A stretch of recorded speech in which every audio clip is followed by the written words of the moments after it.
My daughter Emily, she's 11 now, but she's been sick for as long as I can remember. Nothing life-threatening at first, just little things. Always tired, always complaining about stomach aches. She caught every cold, every flu. Doctors said it was just a weak immune system. Some kids were like that. We adjusted, she took vitamins, ate healthy. My wife Sarah obsessed over it.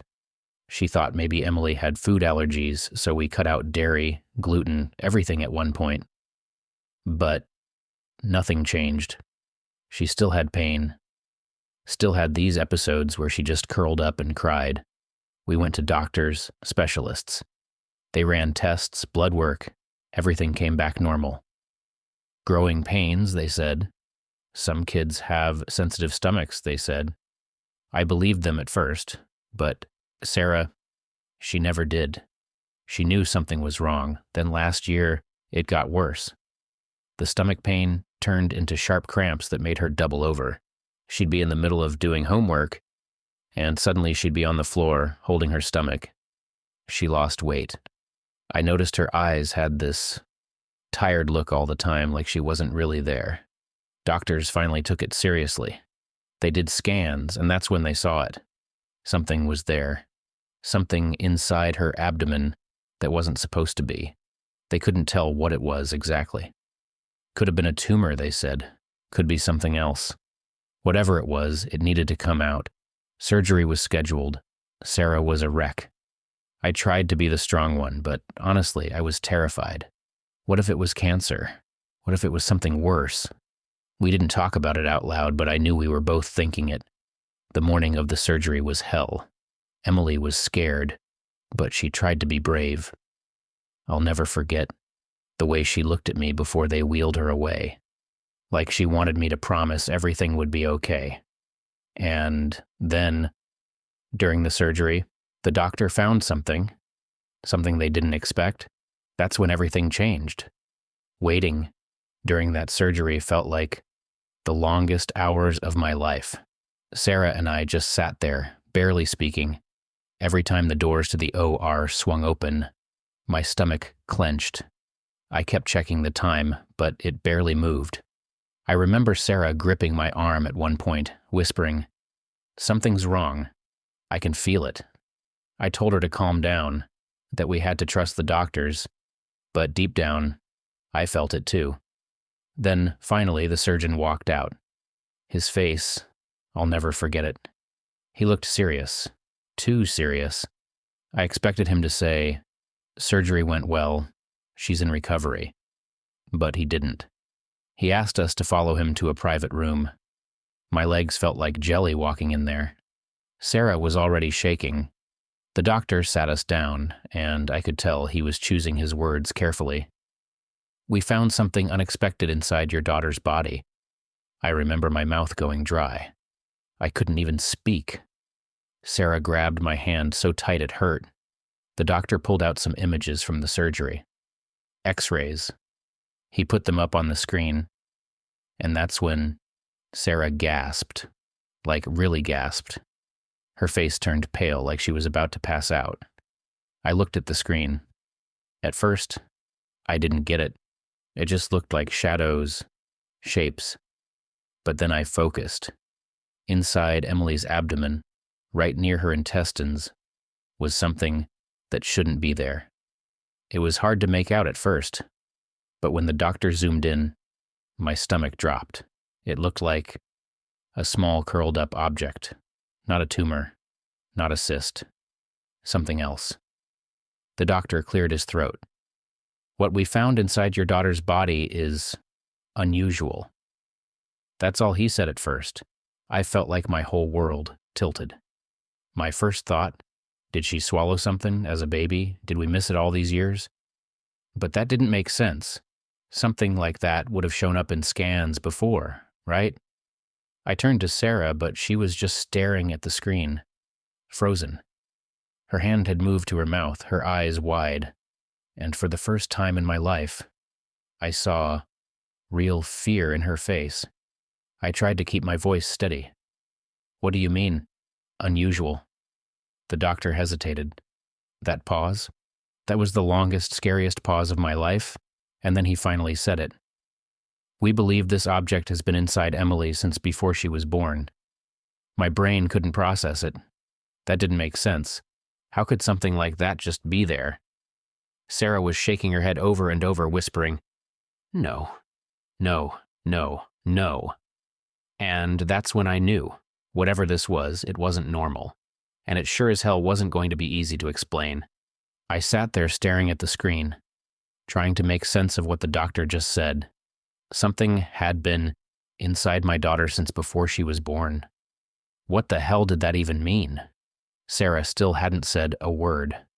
She just kept shaking her head like she was refusing to believe it. I could feel her nails digging into my arm, but I didn't say anything. I swallowed hard and looked back at the doctor. You're saying this thing has been in her since birth? The doctor nodded. Yes. We believe it's been there since fetal development. Fetal development. My heart started pounding. I asked the only thing that made sense in my head. Is it a twin? I don't even know why I thought of that. I'd heard stories before. People having some undeveloped twin inside them their whole life without knowing. Maybe that's what this was. Maybe it wasn't something worse. But the doctor didn't answer right away. That was the second pause that sent my stomach into my throat. He exhaled and said, "We're not sure yet. But it's unlike anything we've seen before." Unlike anything they've seen before? My mind started spinning. I felt like I was watching some horror movie unfold. I glanced at Sarah, but she still hadn't said anything, just staring at the screen, pale as a ghost. I looked back at the doctor. What exactly did you find? What does it look like? He sighed and pulled up another image. It was taken during the surgery. It was clearer than the X-ray. And I swear to God, my blood ran cold. There, inside my daughter's body, was something that looked formed. Not just a lump of tissue, it had tiny ridges. A shape, almost like a tiny curled-up hand. I swear I stopped breathing for a second. Sarah made a choking noise like she was about to be sick. The doctor was still talking, but I wasn't even hearing him anymore. I just kept staring at that image, my brain refusing to accept what I was seeing. This wasn't just a tumor. This wasn't just some random growth. Something had been growing inside my daughter, something that looked disturbingly human, and I had no idea how to process that. I don't even know how long I stared at that image. My brain kept trying to convince me I was seeing it wrong, that it was just some weird shape, some trick of the light. But I knew. Deep down, I knew. That wasn't just a mass. It wasn't just tissue. It looked like a tiny curled-up hand. Sarah was the first to break. She covered her mouth and turned away, breathing fast like she was about to throw up. I wanted to comfort her, but I could barely move. My body felt like it wasn't mine anymore. The doctor kept talking, his voice calm, too calm, like he was trying not to freak us out. We removed the mass and sent it for further analysis, but based on initial observations, it appears to have partially developed features. I forced myself to speak. You're saying this was a twin, aren't you? The doctor hesitated again. That damn hesitation. We can't confirm that yet, he finally said. But yes, it's possible this was a case of fetus in fetu. Fetus in fetu. I'd heard of it before. A rare condition where a twin gets absorbed in the womb and ends up inside the surviving sibling's body. But this felt worse than anything I had ever imagined. I shook my head. That doesn't make sense. Wouldn't we have known earlier? Wouldn't something have shown up in scans before? The doctor pressed his lips together. That's what's unusual. Typically, these cases are caught in infancy or early childhood. The fact that it remained undetected this long, and that Emily only started showing symptoms recently, that's what concerns us. Concerns. That word hit me like a truck. I finally turned to Sarah. She was still looking away, her whole body tense, her hands gripping the edge of the chair like she was trying to keep herself from collapsing. And then she whispered, "I knew it." I frowned. "What?" She turned to me, her eyes wet, her face pale. "I knew something was wrong. I knew it wasn't just stomach pain. I felt it." I didn't know what to say to that. The doctor cleared his throat. "We need to run some additional tests on Emily to make sure there are no further complications. But I want to assure you she's stable and the mass has been completely removed." I barely heard him. My mind was spinning. My little girl had been carrying something inside her for 11 years. Something that had fingers, something that had been growing. And the worst part, I wasn't sure this nightmare was over. I barely remember walking out of that room. Everything felt unreal, like I was moving through water. The hallway lights were too bright, the floor too clean. My head pounded with questions, but none of them made sense. Sarah didn't say anything. She just walked beside me, stiff as a board, her arms crossed tight over her chest. I kept glancing at her, waiting for her to break, to yell, to cry, something. But she just kept moving forward like she wasn't even there.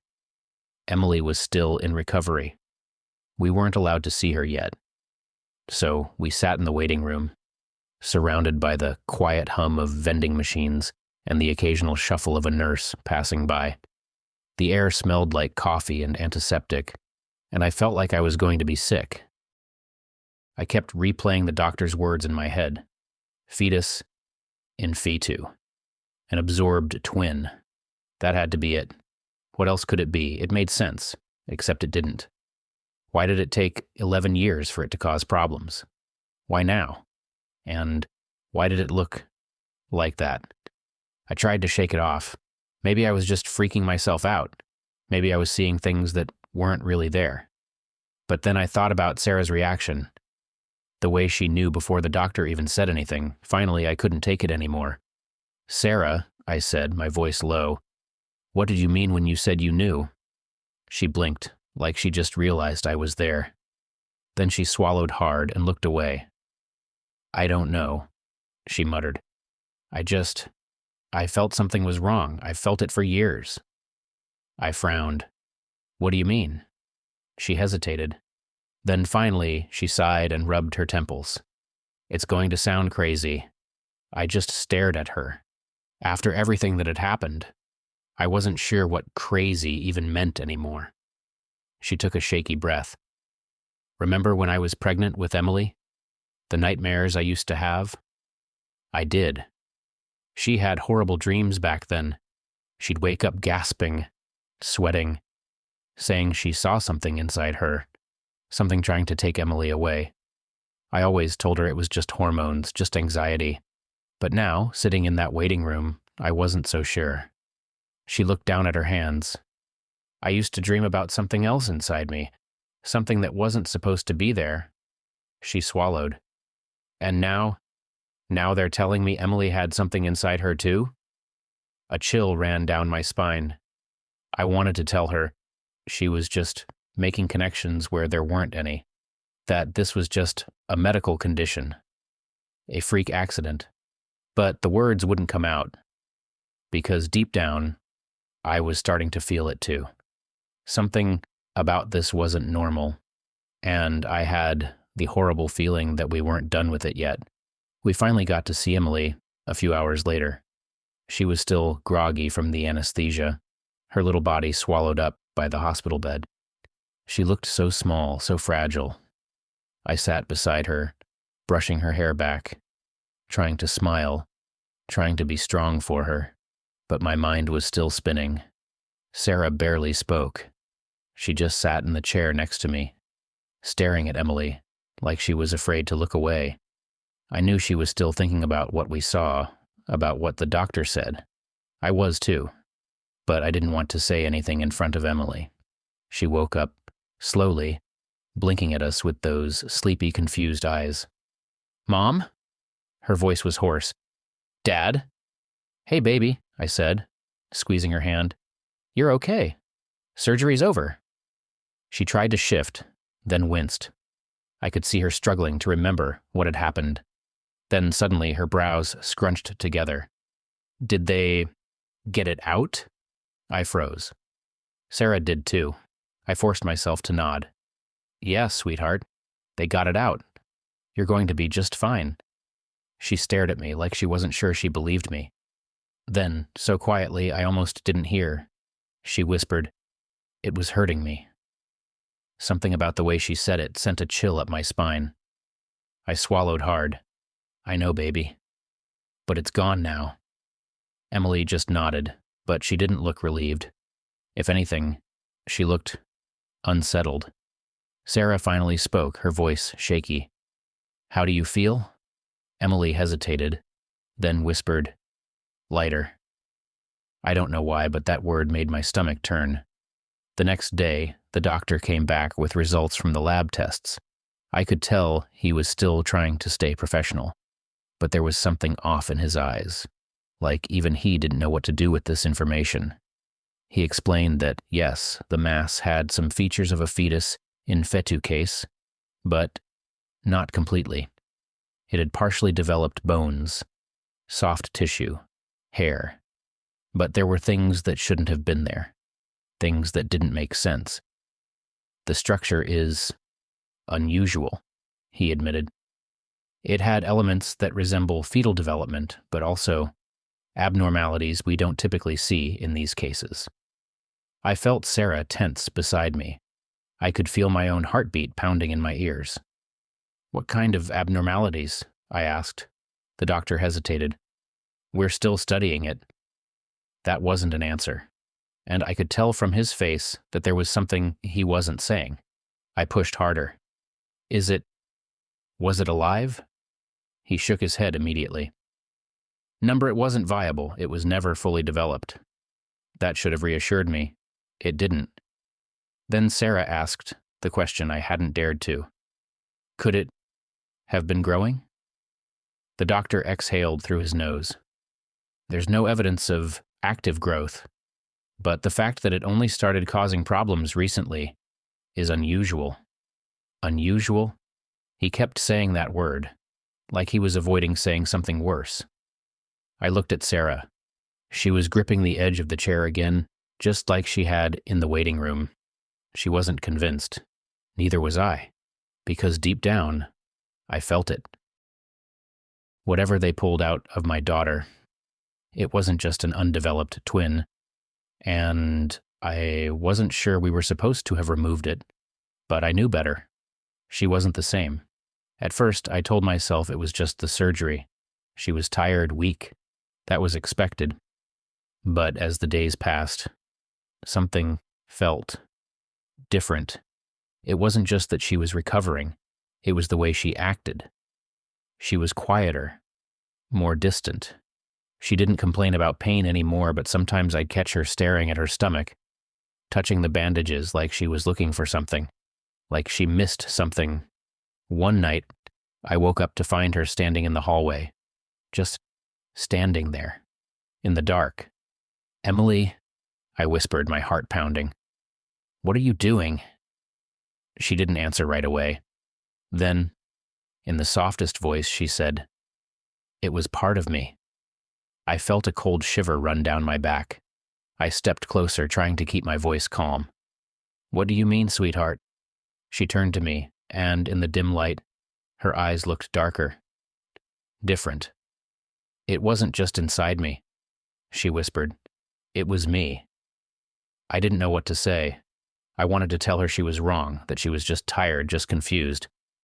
But the way she looked at me like she knew something I didn't made my stomach twist into knots.